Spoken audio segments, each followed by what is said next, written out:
Okay, hello everyone, and welcome back to our channel. First, I want to say if you're new here, thank you for stopping by. In this video, I want to walk you through a song I recently published, line by line, and explain what it means, not just the words, but the philosophy underneath, the personal journey, and why I believe this message matters now. The song is called Restorative Justice, and it's about three interconnected ideas: my personal healing from addiction and loss, ancestral guidance, and something called restorative justice, which is fundamentally different from how most of us are taught to think about accountability and punishment. So stick with me because I'm going to dig into the spiritual, emotional, and social dimensions of each section. By the end, I hope you'll understand not just what I'm saying, but why I'm compelled to share it. Okay, let's go. Okay, right. When I open with, I've been open, laid it bare, my past, my name, addiction, scar. I'm making a conscious choice to start from vulnerability. And I want to unpack what that means because vulnerability isn't weakness. It's actually the foundations of trust and repair. The power of confession. See, most of us are taught to hide our struggles. We compartmentalize, we perform normalcy, but I learned that confession, real specific confession, is a tool of power. When I say my past, my name, addiction scar, I'm refusing shame. I'm refusing to let my worst moment be whispered about. Instead, I'm claiming it publicly. That matters because shame thrives in silence. It compounds, mutates, and spreads through families and communities like an infection. But when I name it, I own it. And ownership is the first step toward transformation. 3 years of bleeding. Then I say, 3 years you watched me bleed. If you've been following me this far, this line is a direct indictment. I'm not just talking about my suffering. I'm naming the people and systems that witnessed my decline and did nothing. Maybe they didn't know how to help. Maybe they were afraid. Maybe they benefit from my pain. But indifference is complicity. So for 3 years, I've struggled with sharing my content, channeled messages, my lyrics, songs, and spiritual journey. Over 600 videos spread over 3 years and five, I, I think now, six YouTube channels.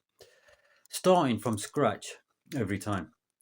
My content has been suppressed, capped, and shadow banned, not forgetting stolen and sold. I've reached out to the platform many times for help, but nothing. Most my adult life has been of broken promises, lost jobs, strained relationships, and yes, I made choices that harmed myself and others. But I also existed in systems that didn't offer real support: therapy, housing, community care. Instead, it offered punishment, it offered shame, it offered abandonment. The separation when systems fracture families.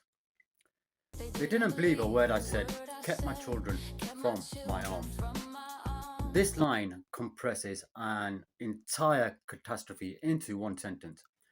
When I when I fought addiction, I also fought systems that assumed I was a threat to my own children. I had to prove my worth, I had to jump through hoops, and in that process, the relationships I needed most, my role as a parent, were suspended more than once.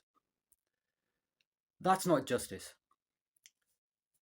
that's punishment. And punishment doesn't heal, it deepens the wound. When you separate a parent from their child as a response to addiction, you're not treating addiction, you're traumatizing everyone involved. You're teaching the child that their parent is disposable. You're reinforcing the parent's shame and hopelessness. Restorative justice asks a different question. Instead of what law was broken, it asks who was harmed, what do they need, and how do we repair? In my case, my child needed me, I needed support, the community needed to see recovery, not punishment. The turning tide, spiritual awakening. But now I feel the turning tide. The universe rewrites my stars.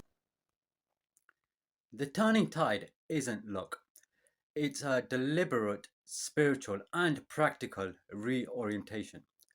I started practices that reconnected me with something larger than my trauma. First, I started listening to sound frequencies, binaural, meaning playing a slightly different tone in one of the earplugs than the other. When you concentrate and focus with practice, you'll be able to sync both tones as one, meaning that you have synchronized left and right brains together.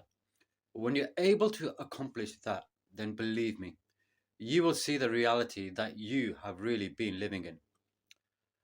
Also, meditation using different sound frequencies, studying my ancestral traditions, and therapy. When I say the universe rewrites my stars, I mean I've moved from a victim narrative where I'm passive and powerless to an agent narrative where I'm co creating my life with my ancestors and my own intentions. This is crucial. I'm not saying the universe magically fixed me. I'm saying that through consciousness and connection, I accessed resources, inner and outer, that led me that let me heal. Sorry. Connecting to the lineage. Connecting to my higher self, my ancestors align, guardians and spiritual team, the creator's hand in mine. Here's where I explicitly invoke the spiritual framework that grounds this entire song. When I say higher self, I mean the part of me that isn't defined by trauma or addiction, the part that's wise, capable, and whole. But I don't believe that self exists in isolation. I'm a part of a lineage. My ancestors, their resilience, their creativity, their love flows through me. When I align with that ancestral wisdom, I'm not being mystical or escapist. I'm accessing embodied knowledge about how to survive, how to love, how to repair. Guardians and spiritual team. These might be ancestors, might be guides, might be mentors and friends who function as that protective force. And the creator's hand in mine suggests partnership. I'm not a puppet of fate and I'm not alone. I'm held and guided. This is radically different from the punitive frameworks I experienced. Those systems said, you are alone, you are bad, you deserve a punishment. My spiritual practice says, you are part of something, you are worth some saving, you can be repaired.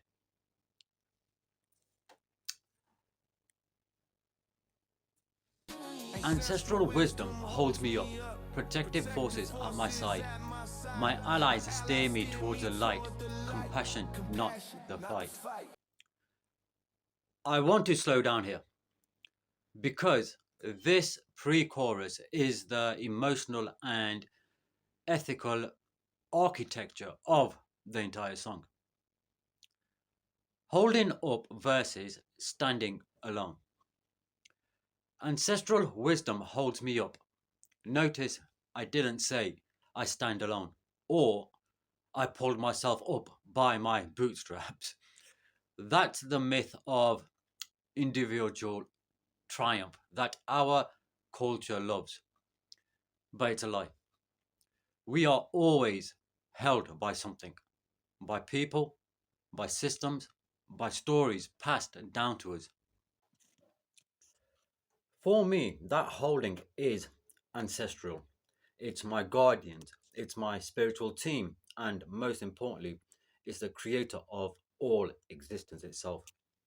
It's also symbolic, knowing that my ancestors survived colonialism, slavery, displacement, and that I am the fruit of their survival gives me proof that resilience is in my lineage. Protective forces. When I say protective forces on my side, I'm naming something harder to quantify. The sense that I'm not spiritually undefended, that there are forces seen and unseen working toward my wholeness. This matters for healing because shame often involves a feeling of cosmic abandonment. Nobody's watching out for me. I'm on my own. Naming protective forces is reframing. You are watched over. You are guarded. You matter. Compassion, not the fight. My allies steer me towards the light. Compassion, not the fight. This is a deliberate ethical choice. Given that I was harmed, I could choose retribution. I could choose to harm others to perpetuate, perpetuate the cycle. Many people in my situation do. They internalize the violence and re export it, but I choose compassion. And I want to be clear compassion is not passivity. Compassion is not forgiving injustice or letting people off the hook. Compassion is a practice of understanding root causes, setting boundaries, and choosing repair over escalation. When I choose not the fight, I'm choosing dialogue, accountability, and the possibility of transformation, even for those who hurt me. Okay, people, that was end of part one. So, if you like what you have been seeing, please click that like button and subscribe. And very soon I'll be doing continuing and doing a part two. So, uh, love you all, lots and lots, and remember that we are all one. Bye for now.